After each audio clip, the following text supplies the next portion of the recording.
Nothing says the holidays like a spiral cut glazed double smoked ham. That's what we're doing today. We're gonna double smoke a ham on our Weber kettle with apple, wood, and a glaze that's gonna blow your mind. Let's jump in. That's right, folks, we're doing a double smoked glazed ham today on the Weber kettle, and you'll have to excuse the rain noise. I live in West Texas, and you know, it never rains when it's good for the cotton. It just rains when it's inconvenient for me to make a video. So for all you cotton farmers, I'll try to make more videos during planting season.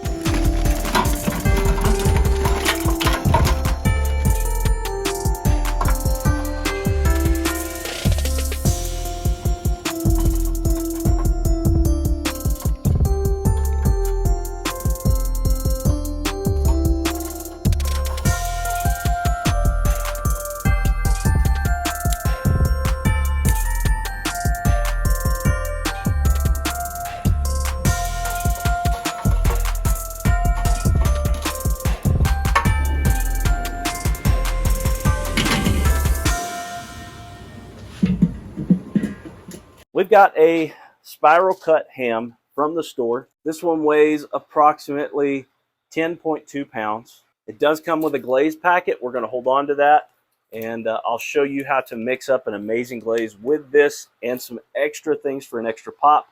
But let's take you down below. We'll get started on getting this thing opened up. All right, so our Weber kettle's fired up. I've got some apple wood chunks on there so we can get this bad boy opened up and out of the package. Again, we're going to hold on to this for later. We'll come back to that, and we're going to add some things to it. It's going to be absolutely amazing. This is already cooked, okay? It's been cured, it's been cooked, it's smoked already. It's hickory smoked once, and I think that hickory smoke and pecan smoke both pair really well with apple, especially with ham. So that's why we're using apple wood on the Weber kettle to double smoke this. I like to put these on a rack just to be able to handle them a little bit easier while we're cooking. Not really cooking, just double smoking.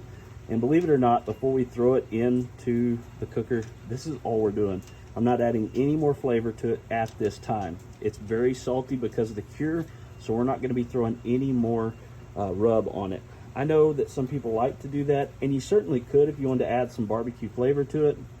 But I think with the glaze that we're going to be doing here in a little bit, that's all this is going to need. So let's go ahead and get it put on the Weber. All right, get it closed down, because again, we're not cooking this. We're just double smoking it. So I just need it to warm up to temperature and grab some of that smoke. We're going to check on this here in about 30-45 minutes, and then we'll start doing our glaze. All right, guys, it's been about 40 minutes since we started our ham. It's time to go ahead and check on it, and then we're going to do our glaze. All right, let's take a look at it. Oh yeah, that looks beautiful. It's getting a lot of smoke on it. I think it's safe to say we're going to close this down, go over how to make our glaze.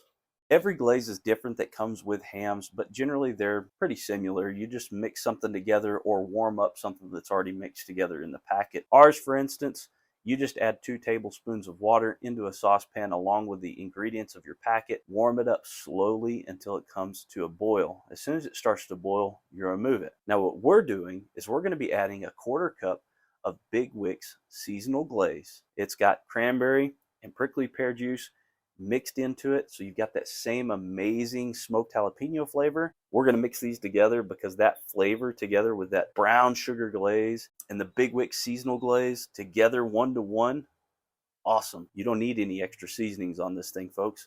So we're going to go ahead and get that warmed up, and here in about 15 minutes we're going to start glazing our ham and letting it set up. All right, after about 15 minutes we've got our glaze nice and warm. It's got that cranberry, it's got that holiday flavor, the prickly pear, and then that super sweet mapley brown sugar glaze on top of it. My Freedom gloves from Magna Chef to pull the ham, and I'm going to take it off the rack and place it inside of this pan, and that way we don't make a huge mess in our smoker when we start glazing it. Just look at that thing, beautiful, perfect size. We'll probably glaze it every 15 minutes. Just make sure you get plenty of glaze on there. That glaze is going to capture smoke as well, so we're just adding layers of flavor, and yeah, it's going to be awesome. Let me get this glazed up. We'll throw it back on there. check on it 15 minutes. If I think that it's getting too dark in 15 minutes, I may not glaze it a third time. I may just do a second one and let it set up.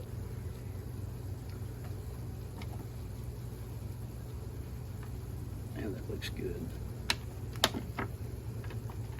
All right, put it on there.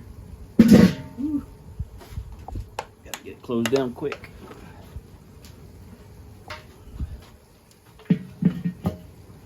Shut these off about a quarter way, and that'll be good for about 15 minutes or so. See you then.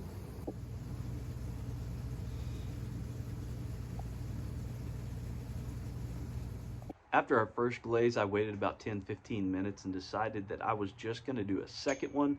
So I went ahead and got it glazed up and let it sit for another 10 to 15 minutes. Now, before we look at this end product and take a test of it, let's talk about how we got here. We started off with a spiral smoked ham. It was already cooked, cured, and smoked with hickory smoke, and it was spiral cut. We took the packet that came with it for the glaze and we set it to the side, and we didn't add any rubs or anything like that to our ham. From there, we placed it on a tray and put it in our Weber kettle, and we had the slow and sear going, lump charcoal and 2 pieces of apple hardwood. It was running, I would guess, right around 275 degrees with our vents halfway closed on top and bottom. We let that sit and roll for about 45 minutes, and then we started to make our glaze. For our glaze, we just simply used the packet that came with the ham, and we added a 1/4 cup of Big Wicks seasonal glaze. Moved our ham to a full pan, glazed it, let it set for 10-15 minutes, did the second glaze, let it set for 10-15 minutes. Now we can see how it looks.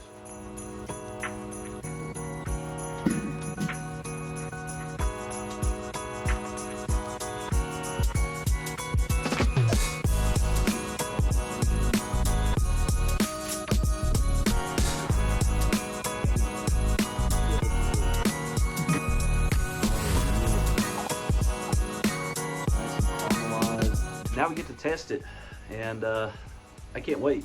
Check it out. Beautiful smoked, double smoked and glazed ham. Test it. So good, so freaking good. I'm getting another piece. Extra glaze on there. Wow. With that being said, happy Hanukkah, happy Festivus for the rest of us, Kwanzaa, and Merry Christmas. I love you guys. Make sure you hit subscribe. Hit that like button, comment down below what you love to eat for the holidays. Have a good one.